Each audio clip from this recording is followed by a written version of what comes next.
Last time on Pride and Prejudice. That is one great difference between us. Compliments always take you by surprise, and me, never. I know I'm worthy of being complimented. You're humble. I never heard you speak ill of a human being in my life. Frogs, though. Frogs I've heard you speak ill of. Yeah, guys collecting character traits like Infinity Stones. You've collected partying all night.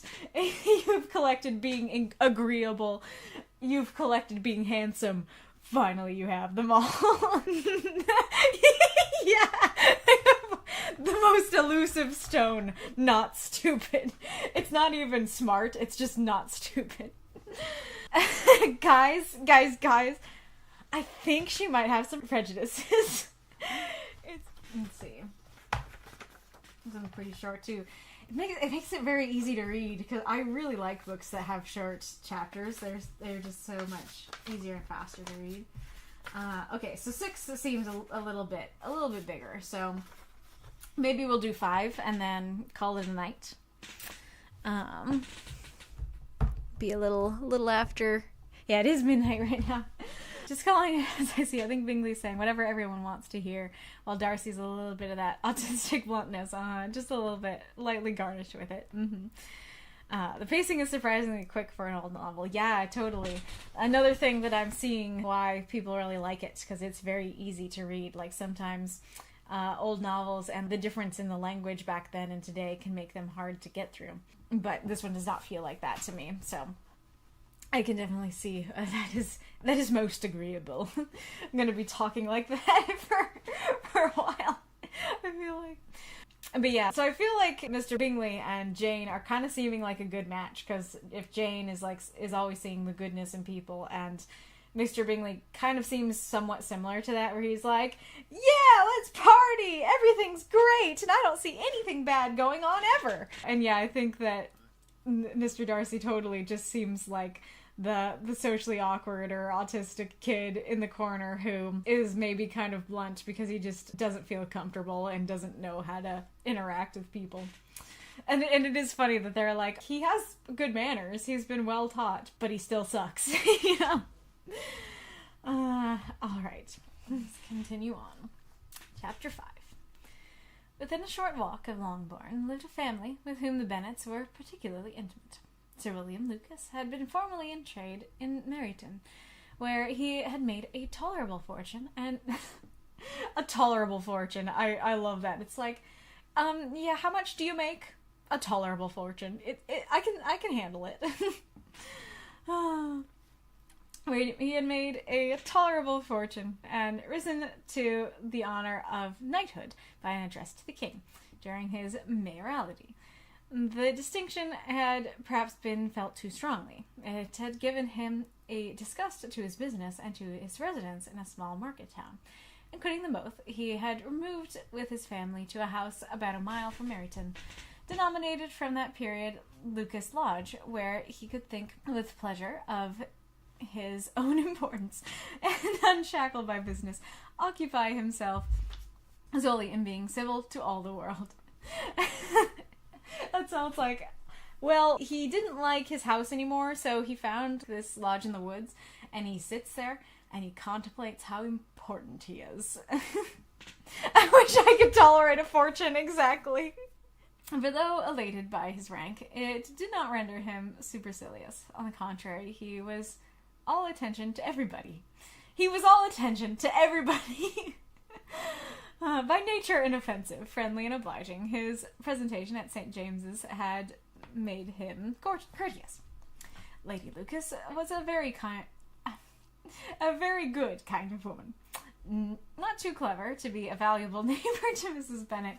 They had several children. The eldest of them, a sensible, intelligent young woman, about 27, was Elizabeth's an intimate friend. That the Miss Lucases and the Miss Bennets should meet to talk over ball was absolutely necessary, and the morning after the assembly brought the former to Longbourn to hear and to communicate. You began the evening well, Charlotte, said Mrs. Bennet, with civil self-command to Miss Lucas. You were Miss Bingley's first choice. Yes, but he seemed to like his second better. Oh, you mean Jane? I suppose, because he danced with her twice. To be sure, that did seem as if he admired her. Indeed, I rather believe he did. I heard something about it, but I hardly know that. Something about Mr. Robinson. Oh, Mrs. Bennet, amazing. Like, oh, you think he liked her? Like, I don't know. Like, I guess so. All the while he's like, yes, he did. You know, he put Jane.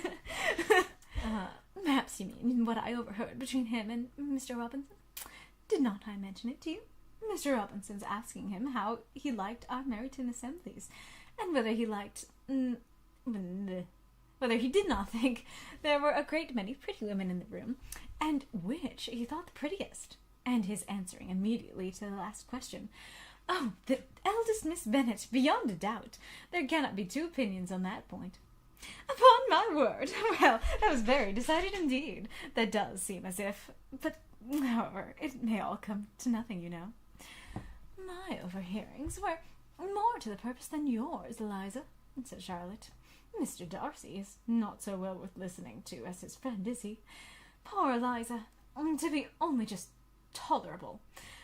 I mean, hey, your husband tolerates his fortune, and that's a pretty good state to be in, so it feels like tolerable's an okay place to be in.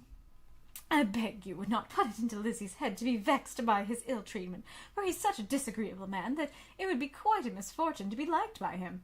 Mrs. Long told me last night that he sat close to her for half an hour without once opening his lips. Are you quite sure, ma'am? Is not there a little mistake? Oh, that's Jane. Are you quite sure, ma'am? Is not there a little mistake? Said Jane. I certainly saw Mr. Darcy speaking to her. Aye, because she asked him at last how he liked Netherfield, and he could not help answering her. But she said he seemed very angry at being spoke to. Miss Bingley told me, said Jane, that he never speaks much unless among his intimate acquaintance. With them he is remarkably agreeable. Again, introvert behavior, man. I do not believe a word of it, my dear. If he had been so very agreeable, he would have talked to Mrs. Long. But I can guess how it was. Everybody says that he is ate up with pride, and I dare say he had heard somehow that Mrs. Long does not keep a carriage, and had come to the ball in a hack chaise. I mean, maybe that speaks to some humility in the pride. Maybe, like, he doesn't need a bunch of, like, servants carrying him around in some kind of palanquin. I do not mind his not talking to Mrs. Long, said Miss Lucas, but I wish he had danced with Eliza. Another time, Lizzie, said her mother. I would not dance with him if I were you. I believe, ma'am, I may safely promise you never dance with him. His pride, said Miss Lucas, does not offend me so much as pride often does, because there is an excuse for it. One cannot wonder at that so very fine a young man, with family, fortune, everything in his favour, should think highly of himself. If I may so express it, he has a right to be proud. I thought she was going to say, like, he's been through hardship or something, and she's like, he's rich, man. Like, he's rich, he's got it made. Like, okay, he can be proud. I don't know about that, Mrs. Lucas. That is very true, replied Elizabeth, and I could easily forgive his pride if he had not mortified mine. Pride, observed Mary, who piqued herself upon the solidity of her reflections. I don't know what that means. Oh, I guess she's saying, like, I speak facts, you know, my reflections on things are true, are solid. It's a very common failing, I believe. By all that I have ever read, I am convinced that it is very common indeed. That human nature is particularly prone to it, and that there are very few of us who do not cherish a feeling of self-complacency on score of some quality or other, real or imaginary. Vanity and pride are different things, though the words are often used synonymously. A person may be proud without being vain. Pride relates more to our opinion of ourselves, vanity to what we would have others think of us. You know, she might be right. She might be right to be proud of her, she might be right to pique herself on the solidity of her reflections. Because, you know, I think she's speaking facts here. It's true. It's a common failing. And I like her distinction between vanity and pride. And that's kind of an interesting thing. Like, pride relates to how you think of yourself. Like, you think of yourself too highly. And, like, vanity is, oh, I want everybody else to think highly of me. That's really interesting. If I were as rich as Mr. Darcy, cried a young Lucas who came with his sisters. Okay, I should not care how proud I was. I would keep a pack of foxhounds and drink a bottle of wine every day. I don't know what that means. That sounds like he's saying, I would be proud, but he's saying, I shouldn't care how proud I was? I guess he's just saying, yeah, I would be proud, and I wouldn't care that people are dissing me for it, because I can have dogs and wine. I mean, okay, I see your point there. And then you would drink a great deal more than you ought, said Mrs. Bennet. And if I were to see you at it, I should take away your bottle directly. The boy protested that she should not. She continued to declare that she would. And the argument ended only with the visit. That's awesome. They're just like, you're gonna become a good-for-nothing drunk, boy. I am not. And then it just keeps going until they leave. Don't do a lot of self-peeking. Yeah. Never occurred to me to peek myself. Yeah, tolerable sounds like a challenge. You think you can tolerate me? We will see how that works for you. Incredible. Well, I think that's where we're gonna end for tonight, everybody.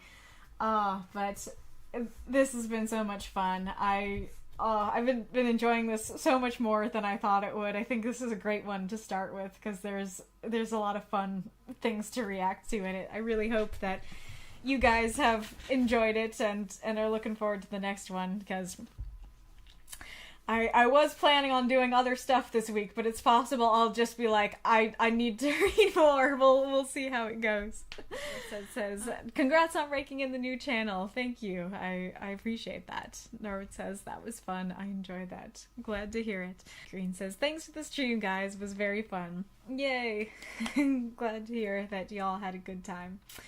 Well, if all goes well and I'm not too tired or there's not like something else that I need to work on, I will hopefully be able to keep streaming at night, because as we've established, I'm trying to hit that 7 stream marker. But yeah, I feel like on the writing group streams I like have a better wrap up. I feel like it makes more sense when to wrap up. Now I'm like, do I just stop talking? Do I just hit the button? But yes, it's been a lot of fun. I hope you guys enjoyed it. And I will see you next time. Hopefully sooner rather than later. Bye-bye. Well, hello, dear viewer. You have reached the end of the video. So this is but a smaller part of a much larger video. A lot of my readings of classical literature were done in the form of a live stream. And I decided to go over those live streams and edit the videos into smaller, more digestible one-chapter videos. So if you would like to keep watching more of this edited content, then there should be a playlist on screen somewhere. I might put a little card for the next chapter. If you would like to watch the full live stream, then that should also be in a card right now and or in the description. So thank you so much for watching this. I really appreciate it. If you enjoyed it, I would appreciate even more if you would give the video a like, if you would comment on it, if you would subscribe to my channel overall, maybe even ring that little bell. But any support that you can give me and my channel is deeply appreciated. I'd love to know in the comments what you liked about the video, what you thought was funniest about it, what was your favorite joke from it. This was originally streamed at A Moth in the Archive on Twitch. I stream there every Saturday for the writing group. We have a prompt every week and write 350-word microfiction for it. I read some of the stories from the community live on Twitch on Saturday, so you can check that out. And then, of course, I also do reading content like this over there. If you like my reaction content, I also have a reaction channel where I react to like movies and TV shows. That is called A Moth in the Theater, so go check that out. If you would like to see me play and or react to video games, then A Moth in the Arcade is the place for you. So yeah, I hope that you enjoyed this, and I hope that you watch some more. So I'll see you next time. Bye-bye.